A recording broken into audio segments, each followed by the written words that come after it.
if you're thinking of having multiple online jobs and ang main platform mo na ginagamit is onlinejobs.ph, chances are you also thought of this question. And that is, nalalaman ba ni clients kung meron ka ng ibang work? That's why for this episode, we're going to be talking about what the clients see when we apply to their job. The thing kasi is that with onlinejobs.ph, unfortunately, hindi natin nakikita yung nakikita ni clients. Merong mga certain information that is withheld sa atin na freelancers which are available kay clients. And today, we're going to be checking kung ano ba yung mga information na nakikita nila. So join me. I'm Chi Suarez and this is Remote Moms Movement.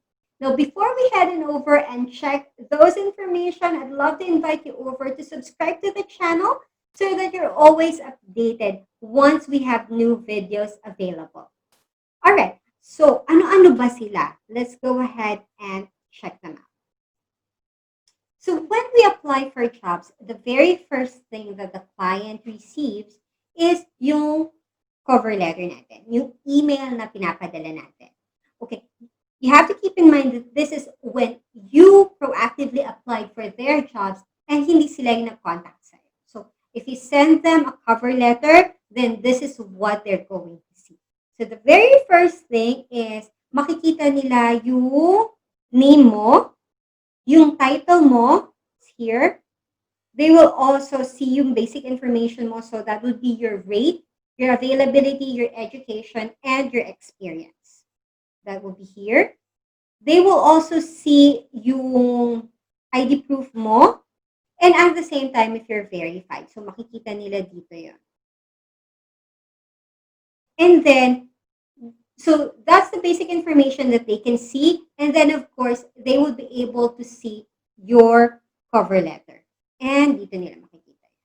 So that's it. That's basically the information that they'll receive when you contact them by applying through their job post. Now, if they want to know more information about you and they want to check your profile, this is how it's going to look like. Now, yung profile na makikita nila is somehow similar sa makikita natin, except for a few minor details. Now, these details are unfortunately unavailable sa atin ng mga freelancers. Hindi natin siya nakikita. So, what are those ba? The first one would be, they would be able to pin your profile. And this is when, for example, na shortlist ka nila, they would be able to pin your profile and they can leave notes like ano ba yung nagustuhan nila sa'yo, what are your strengths, ano yung skill set mo, etc., etc. They will also be able to run a background data check for you. And they will also be able to mark you as hired. So, pag natanggap ka na ni client, they can mark you as hired dito sa platform.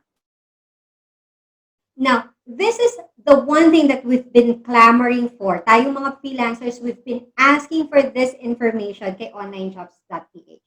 And that is for us to be able to see yung mga reviews natin.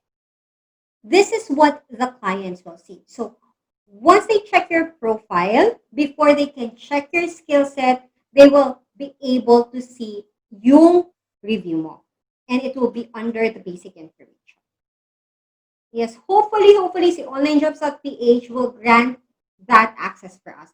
Kasi this is our review, so it's important for us to also know what it says. Kasi sometimes it's also unfair, di ba? So, hopefully, onlinejobs.ph, let's barrage them with requests and hopefully, i-grant nila sa atin yan. But for now, this is what they will see. So, manandyan yung review. If you left the review, like if you were the client, they can update the review that they made kung sila yung nag-iwan ng review.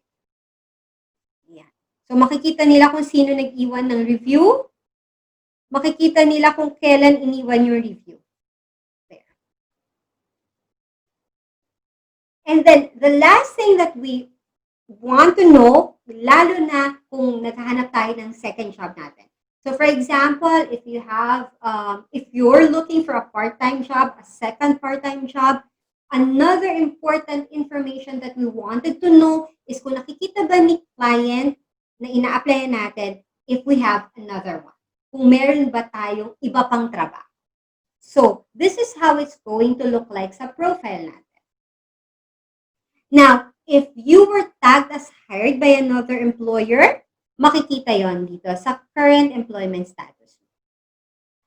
They will also say kung ano ba yung status mo. So, as you can see here, this freelancer was hired on a full-time basis.